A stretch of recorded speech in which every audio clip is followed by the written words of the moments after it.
Hi, and welcome to yet another edition of Ask Miss Judes.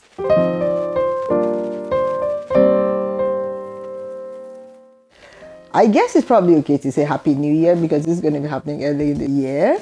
And I wanted to just check on you as always to see that you're all doing good and that you're ready to take on 2023 as God gives it. So today I wanted to talk to you very briefly on how to be present, especially in fulfilling our various roles.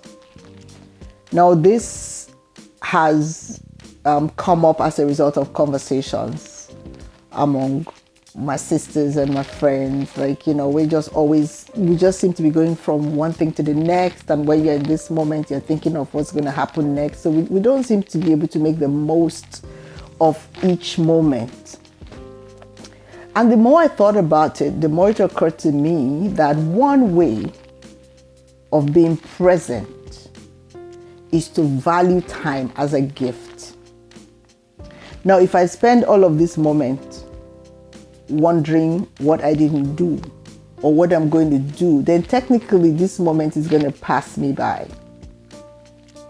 Now, when my children were younger, I always talk about my children. One day, my daughter came back from school and she wanted to have just a girl time conversation. It really didn't make much sense at the time, but just engaging her in that moment reminded me of how valuable it is to be present, especially for people with children or young family members or colleagues who may not have functional families of their own. So one way that I want to propose to you that we go about doing this from early in the year so that we can all have a more productive, present kind of existence in 2023 is to be intentional about what we're doing. And to be intentional, I usually do it by repositioning myself. So I'm sure I've shared it in a video a long time ago that I define myself in all the capacities that God has endowed me with. So I am my husband's wife, so I identify myself as a wife. I am my children's mother, so I identify as a mother. I am my parents' daughter because, praise God, both my parents are still alive. My dad is 92, my mom is 84. So I am still functioning as a daughter. I have 12 siblings, so I function as a sister. I have numerous nieces and nephews, so I function as an aunt. I also function as a professional. I'm a higher ed. I'm a curriculum development consultant.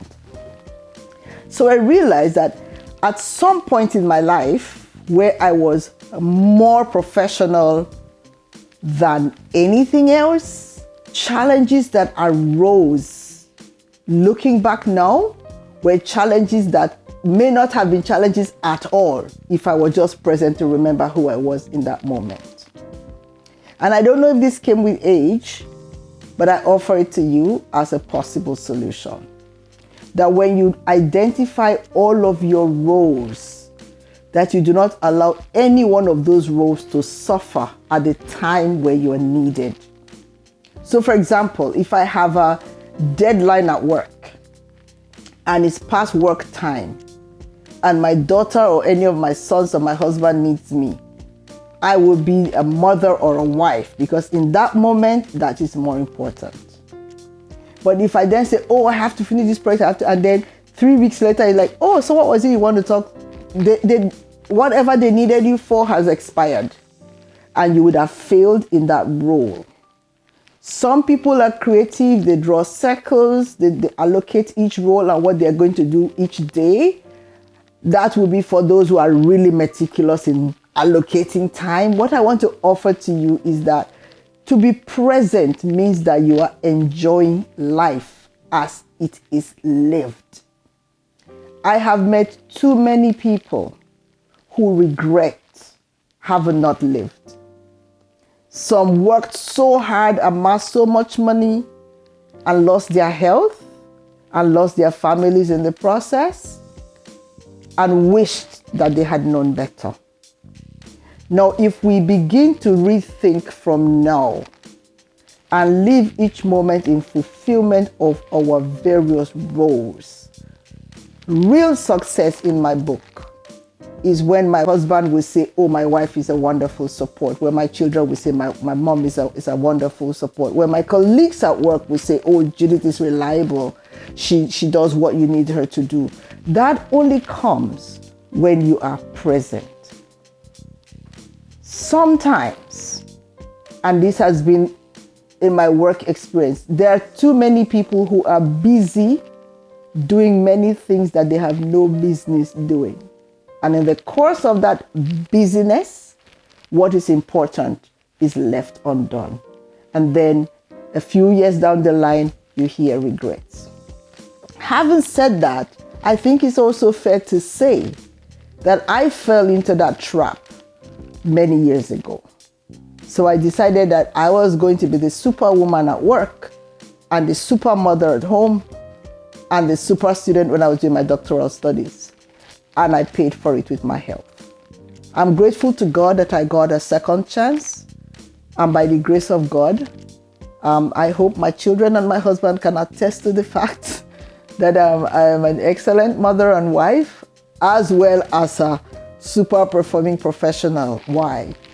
I have realized that who I am will not be complete if I was failing in any of my duties. And because I can be satisfied with what I do, I find I can be more present. Now, it's something that can be learned. So if you're one of those who are hyper performing in one area and other areas of your life suffer, I want to propose to you early this year that you take the time to just rethink. Life is a lot more fun when we live it in all of our potentials, in all of the areas in which we identify. Now, I don't want this to be like an opportunity to regret, I wish I'd done this, I wish I'd done that, but it will be interesting to see if you'll be willing to share some of your experiences. Remember that this is a learning community, and what we can share to help others will be very valuable. So if there are situations in your life where you felt like you overdid one role at the expense of another, or that you were so preoccupied with your past or your future that you didn't enjoy the present, feel free to share, and I hope that will encourage other people. I don't know if you're like me, but I'm really optimistic. I'm hoping that 2023 will be a fabulous year, and that I'll be hearing from you a lot more, and our collective experiences will contribute to making all of us more present in fulfilling our various roles and in acting as guides along the way for others who we will interface with. As always, I want to encourage you to like, share, subscribe, and leave your comments in the comment section below.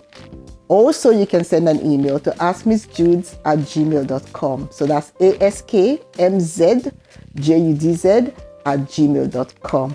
I look forward to talking to you again real soon. Bye.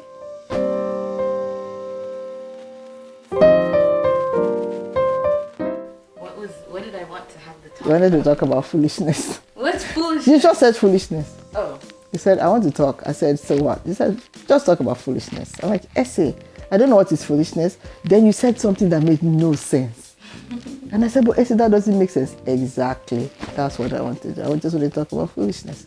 So I said, all right, I can't talk about foolishness, but I can listen to foolishness.